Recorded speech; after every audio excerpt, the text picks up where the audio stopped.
कोई कमी नहीं दिखता था, अभी खाली भ्रष्टाचार ही दिखता है आपको। देखिए, जब भाजपा साथ में थी तभी बिहार का विकास हुआ, चाहे रोड का हो, चाहे बिजली का हो, या फिर जिस तरह से भी भाजपा के द्वारा ही किया गया। जब नीतीश कुमार का यहाँ हटे तो हटने के बाद कोई भी धरातल पर काम नहीं हुआ, सिर्फ वो अपना स्वार्थ में प्रधानमंत्री बनने के लालच में इधर उधर भटक रहे हैं, और दूसरे को खाली जैसे भ्रष्टाचार भी चरम सीमा पर हो गया, एक भी अच्छा काम नहीं हो रहा है। इंडिया गठबंधन के संयोजक तो वही बनने जा रहे हैं। बनने से क्या होगा, वो तो 2024 में उनका पतन होगा, निश्चित है कि उसमें उनका एक भी सीट नहीं आना है।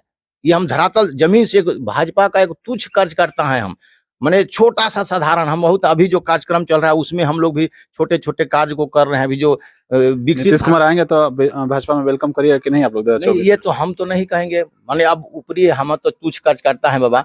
राष्ट्रीय स्तर के जो बड़े नेता है उनका निर्णय क्या होता है, तो हम लोग भाजपा का तुच्छ कार्यकर्ता है, और हम बनवासी कल्याण आश्रम के द्वारा भी समाज का सेवा का काम करते हैं।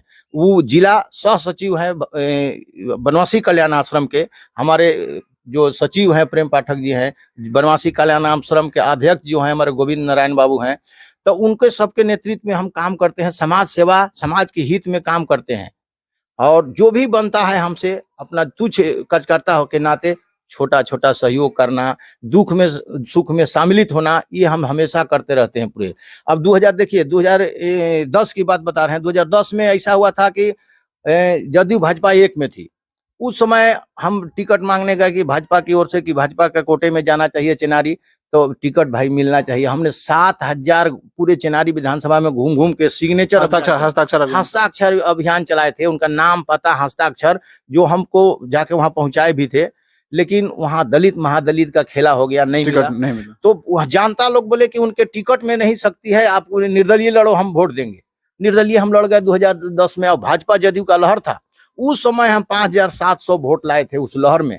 जनता लोग हाथ जोड़ लिया कि देखिए हमको माने भाजपा जदयू गठबंधन को जिताना है, इसलिए अगला न जीते, इसलिए आपसे हम लोग वंचित हो रहे हैं, से आप दुख नहीं मानेंगे कभी, हम लोग आपको दिल से आपके साथ है। तो ऐसा हुआ था उस समय भी, जबकि भाजपा और जदयू का लहर था। तो वो होता है, हम पार्टी में काम कर रहे हैं, अब आजीवन सदस्यता भी ले चुके हैं, हम पार्टी में काम करते रहेंगे आजीवन, चाहे जो भी परिणाम हो। चेनारी विधानसभा SC रिजर्व है, अभी तो बहुत लोग हैं जो अपने स्वार्थ में लगे हैं कि घरे में धर्म के नाम पर जो देवी देवता को लोग गाली गलौज करता है या अभद्र टिप्पणी देते हैं, उन लोग को आप लोग कोई संदेश नहीं देते हैं? उनको कोई समझाने वाला कोई नहीं है? जी, समझाने हम लोग धरना प्रदर्शन के पुतला भी जलाए, पुतला डेहरी में जलाएं, नौहट्टा में जलाएं, जिला में जलाएं, सासाराम, इस तरह से चला के हम लोग जो माने प्रक्रिया है, संवैधानिक प्रक्रिया, उसके अनुकूल हम लोग विरोध करते हैं। खासकर हम लोग विरोध करते हैं, बयान भी देते हैं कि जो गलत है, आप जो धर्म की बात, देवी देवता की बात को गाली दे रहे हैं, तो अपने माँ को नहीं छोड़ रहे हैं, आप माता को भी गाली दे रहे हैं, क्योंकि माँ जननी है। वो भी मान लीजिए दुर्गा हमारे जननी है, जगत जननी है, वो तो प्राकृतिक है स्वयं, तो उनको आप गाली दे रहे हैं, तो अपने माँ बहन को कहाँ छोड़ रहे हैं? तो ऐसे वो तो बहुत गलत है। आप राजनीति करिए, राजनीति करते हैं तो समाज के बीच में जाइए, समाज से बोलिए, अपना छवि को अपना अच्छा दिखाइए, आप समाज के लोगों का कल्याण का काम करिए, तो आपको स्वयं वोट मिलेगा, मांगने की भी जरूरत नहीं है। तो इस तरह के सामाजिक काम से आपके विकास के नाम पर वोट मांगना चाहिए, विकास का मुद्दा उठाना चाहिए।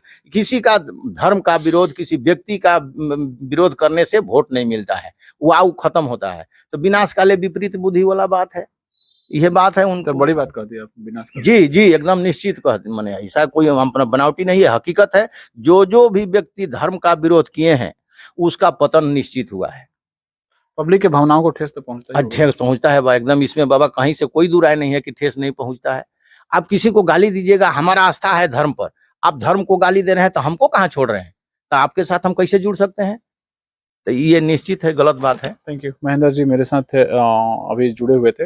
लास्ट क्वेश्चन ये होगा कि नौहट्टा के लोगों के लिए आपके पास कुछ है कहने के लिए, कि नौहट्टा जहाँ से आप जुड़े हैं, जहाँ की आपकी जन्मभूमि रही है, वहीं से आपने शुरुआत की? जी जी, वही तो मेरा जन्मभूमि है, कर्मभूमि है, सारा चीज है। नौहट्टा में देखिए, इस जिला का सबसे माने आर्थिक दृष्टिकोण से, भौगोलिक दृष्टिकोण से पिछड़ा क्षेत्र है। हम जब जिला परिषद बनते थे इसका भी मुद्दा उठाते थे, तो उस समय जब थे तो बिजली का कोई माने तार पोल लोग खंभा अपने से गाड़ के ले जाते थे। लेकिन अभी क्या परिस्थिति है कि कम से कम खेत तक, हर खेत तक, घर तक बिजली तार पोल पहुंच गया। एक बस भी चलवाने का, हम सरकारी बस, वो मुख्यमंत्री आवास जाके काम किए, और अभी भी समस्या है, बहुत समस्या है। तो समस्या है कि बिजली में अभी बिल जो है, बिजली बिल बहुत ज्यादा आ रहा है ठेकाने। उटपटांग आ रहा है। जी, उटपटांग आ रहा है बिल। जैसे आपको अब बिल में प्रति सुधार के नाम पर इसमें गरीबों से लूट हो रहा है। जैसे 500 रुपया बिल होना चाहिए तो 25,000 का बिल आ रहा है। तो उसमें क्या होगा, वहां के लोग कहते हैं जे या वहाँ नौहट्टा से कि आप जाओ डेहरी, डेहरी में सुधार होगा। तो यहाँ सुधार के नाम पर का भाई, तो आधा आपको हम माफ कर दे रहे हैं, आधा दीजिए। अब आधा में हुआ 1,500 रुपया सरकार के खाते में जा रहा है, बाकी अधिकारी लोग के खाते में जा रहा है। तो बिजली का सबसे बड़ा समस्या